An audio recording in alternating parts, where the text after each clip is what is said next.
Thank you, Mr. Speaker. I yield myself such time as I may consume. The gentleman is recognized. I rise in strong support of H.R. 6961 as amended, the Dignity for MST Survivors Act, introduced by Representative Mervan. The importance of caring for veterans who have experienced military sexual trauma cannot be overstated.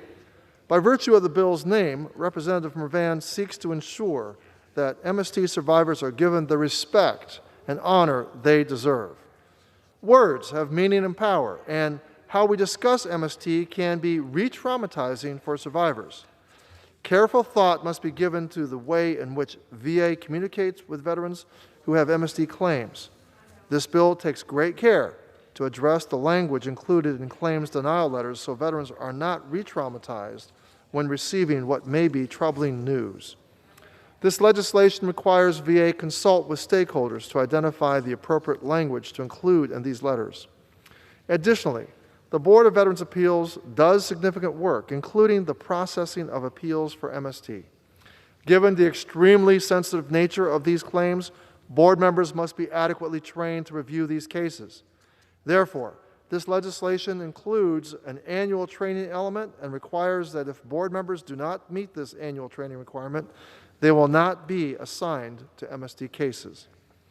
As has been noted in other MST-related bills, the training and development of contract medical providers is essential to conducting MST compensation exams. This bill will require that these medical providers providers to use the most up-to-date, trauma-informed protocols while working with veterans seeking MST claims. And while it is my understanding that most MST claims are being outsourced to contract providers, I appreciate the changes to the introduced text that will require the same training for contract providers and in-house VA providers. As such, I supported the amendment by Ranking Member Bost to clarify this issue during committee consideration. Therefore, I urge my colleagues to support this vital legislation. Thank you, Mr. Speaker, and I reserve the balance of my time.